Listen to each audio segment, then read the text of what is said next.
Hello mes amis, bienvenue sur C0, j'espère évidemment que vous avez la forme, que tout va bien pour vous.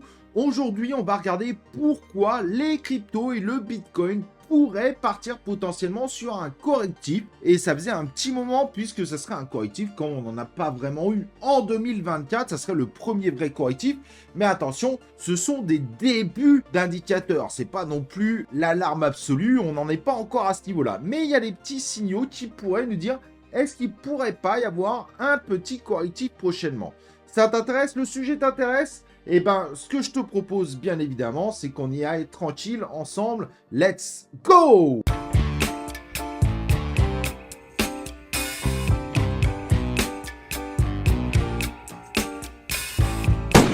Donc, comme je disais, aujourd'hui, on va regarder un petit peu un certain nombre d'indicateurs. Notre Bitcoin qui est en mode ralenti. Bref, on va voir ça ensemble, et les cryptos aussi d'ailleurs, puisqu'il y a un correctif possible. Mais évidemment, nous, on va le prendre positivement. Ça peut être une recharge possible dans un futur proche. Au passage, n'oublie pas évidemment de t'abonner à la chaîne YouTube, d'activer les cloches de notification et n'oublie pas de liker cette vidéo pour soutenir la chaîne. C'est évidemment très important qu'on fasse grandir cette chaîne ensemble.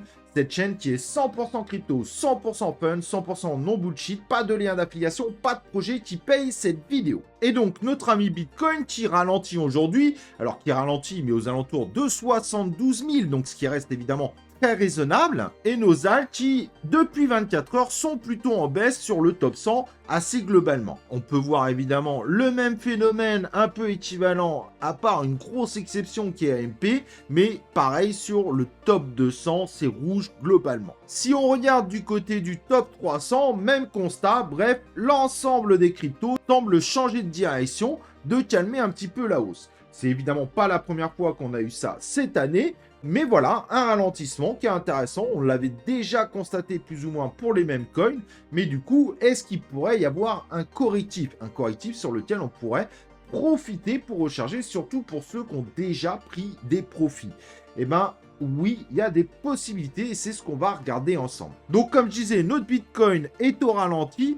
Mais ce qui est plus intéressant, évidemment, c'est de voir la heatmap qui commence à nous montrer de plus en plus de résistance à la hausse et beaucoup moins à la baisse. Alors beaucoup moins, il y en a quand même, attention, puisque là on a quand même du quasiment 60 millions autour de 71 000, mais on a un peu la même chose à 72 500 et on a un peu plus gros à 54 millions à 73 500 quasiment, et avec un certain nombre d'intermédiaires. Donc ça va être assez intéressant de voir un petit peu le mouvement du Bitcoin, mais on voit qu'il commence malgré tout à avoir un peu plus de résistance qu'on en a eu dans le passé, bien que sur une semaine, on va pas se mentir, on a vu bien pire. Mais c'est vrai que si on se met par exemple sur une semaine, le constat qu'on fait, c'est qu'une première fois, en effet, ici, il y avait un peu de résistance, mais ça a fini par corriger, et le support qui se faisait en bas, on a su rebondir.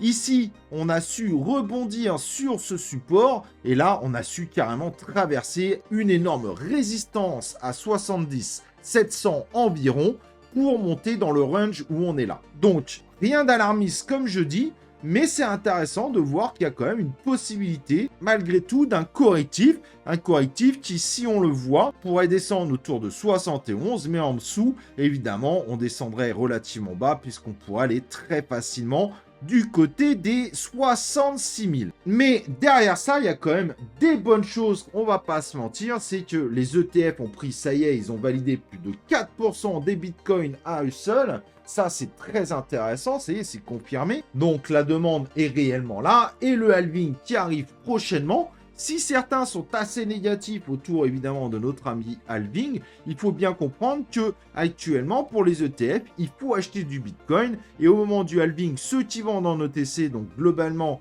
les mineurs, eh ben, ils en auront normalement 2 fois moins à fournir puisque le halving, si tu te rappelles bien, à chaque fois que le Bitcoin passe le halving, en réalité, les récompenses de blocs, donc qui sont de nouveaux Bitcoins créés, sont divisées par 2. Donc à partir de cette ligne rouge, ensuite, on créera 2 fois moins de Bitcoin, et ça, à peu près environ tous les 4 ans. Donc ce qui pourrait dire, si on continue sur cette tendance, que finalement, tant qu'il y a des acheteurs, bah, on a l'impression que pour le moment, il y a plus d'acheteurs que de ventes en OTC et c'est ce qui fait monter notre Bitcoin. Et on n'est pas si loin puisqu'on est à un mois en réalité du moment où on va carrément diviser par deux la création de Bitcoin, ce qui pourrait forcément créer moins d'offres pour au moins autant de demandes. Alors on est bien d'accord, si ça monte, peut-être que la demande augmentera pas tant que ça.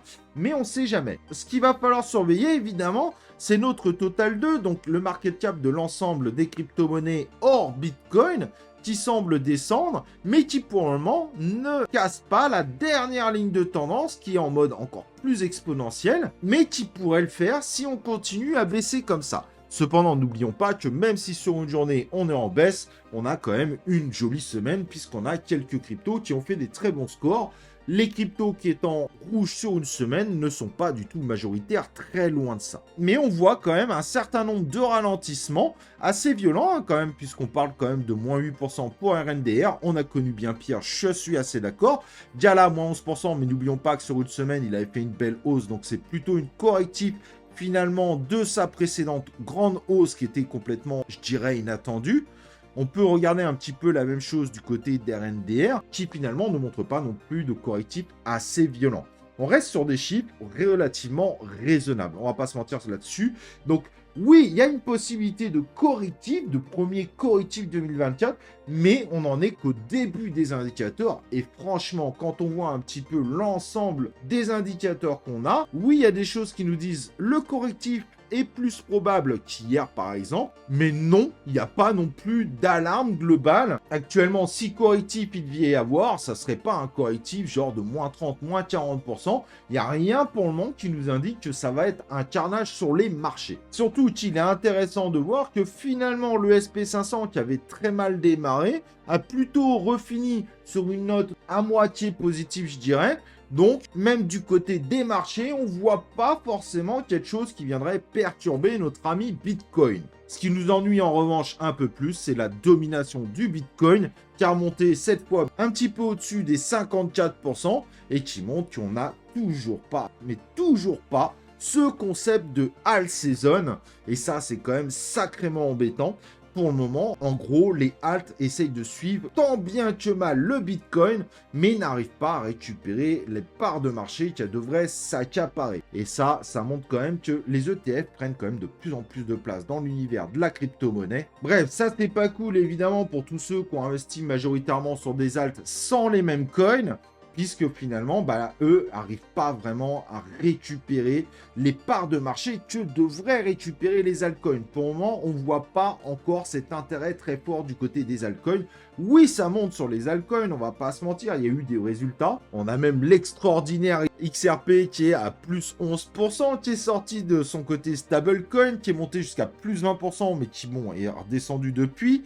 On a notre ton, évidemment, qui fait une hausse. Mais voilà, ça reste évidemment pas la majorité des alts. Mais ce qui est intéressant de voir, bien évidemment, c'est que nos alts ici restent malgré tout sur une semaine positive et peut-être corrigent juste d'une dernière journée qui a été plutôt intéressante globalement pour l'ensemble des wallets. Mais globalement, il n'y a vraiment pour le moment pas de panique à avoir. On voit bien que cette journée n'est pas encore un indicateur de correctif. Donc voilà, ça doit vous faire plaisir évidemment, c'est un peu plus bullish de dire ça. Oui, il y a quelques signaux qui pourraient nous dire qu'on pourrait préparer un correctif, mais on est encore loin d'avoir un ensemble de signaux rouges partout qui nous disent « Attention, alerte générale, on va tous mourir, tous nos wallets vont s'effondrer ». Pour le moment, on n'en est pas du tout, mais alors, pas du tout à ce stade-là. Je dirais qu'on est sur un ralentissement assez normal. Et pour le moment, pour recharger, ça risque d'être compliqué. À moins que vous ayez pris des profits sur Gala quand il était au top et que là, vous voulez en prendre à moins 10%.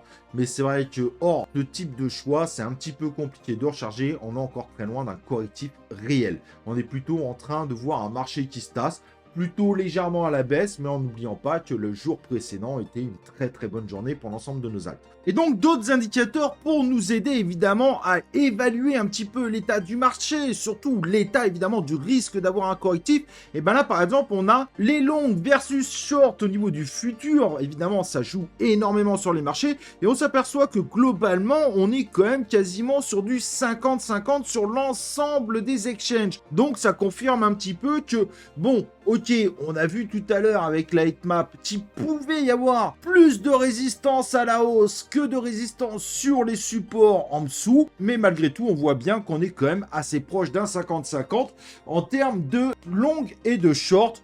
Donc sur quelque chose de très raisonnable. Oui, c'est peut-être un peu moins bullish qu'on a pu l'avoir il y a quelques temps, mais ça reste évidemment extrêmement raisonnable.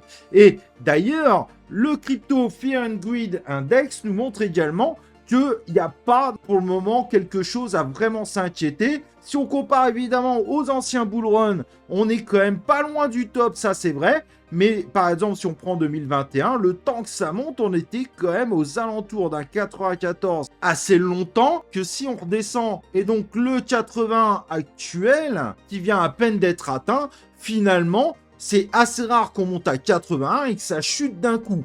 Donc en réalité, c'est plutôt bon signe. Notre score monte au fur et à mesure. Évidemment, on voit bien dans le passé qu'il y a pu avoir des correctifs, mais des correctifs qui ont à chaque fois été très vite corrigés. On voit bien une certaine stabilité qui se met en place avant de voir les marchés chuter ou prendre un correctif ultra violent dans les dents. Donc même de ce côté-là, on sent qu'il n'y a pas spécialement de problème. Et pour vous, pour que ça vous intéresse, on voit qu'il y a un certain nombre de cryptos finalement qui sont assez neutres finalement, et ça c'est assez intéressant en termes d'RSI, et que malgré tout, les RSI sont plutôt positifs, voire très positifs, puisqu'au-dessus de 70 c'est ultra positif.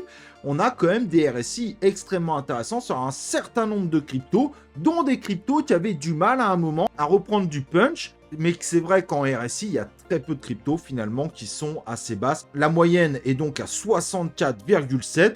On est aussi sur des RSI très intéressants. On n'est pas en surachat globalement, mais on est dans une zone d'achat bien positive. Mais on voit bien que pour le moment, pareil là-dessus, il n'y a pas trop de panique sur une semaine à avoir. On devrait rester assez bien finalement. Forcément, si on regarde les dernières 24 heures, on s'aperçoit qu'on reste évidemment un petit peu au même score qu'on avait il y a une semaine. Donc on reste évidemment sur un RSI, sur une tendance assez similaire. Donc on est plutôt pas mal aussi au niveau de cet indicateur. C'est pour ça que je vous dis que pour le moment, honnêtement, il n'y a vraiment pas à s'inquiéter d'un gros correctif, ou en tout cas d'un gros correctif durable. Pour le moment, on reste évidemment sur des tendances globalement positives. Donc non, il n'y a pas encore de gros correctifs violents qui s'indiquent. Oui, on sent que sur la heatmap, on nous montre qu'un Bitcoin va avoir plus de difficultés à monter, mais que la résistance n'est pas non plus la plus grosse résistance de la Terre, mais on sent qu'il y en a un peu plus qu'avant, et ça va être intéressant de suivre. Mais pour le moment, vous inquiétez pas, on est toujours assez bullish évidemment sur l'ensemble du marché. Heureusement, il y a quelques journées rouges, mais malheureusement pas assez rouge pour recharger, moi je dirais. En tout cas, j'espère évidemment que cette vidéo t'aura un peu expliqué la situation, donc t'aura aussi potentiellement rassuré. N'oublie pas qu'il faut tout prévoir en termes de scénario, n'oublie pas le like avant de partir, et moi ce que je te propose, comme d'habitude évidemment, c'est qu'on se retrouve dans une prochaine vidéo de C0.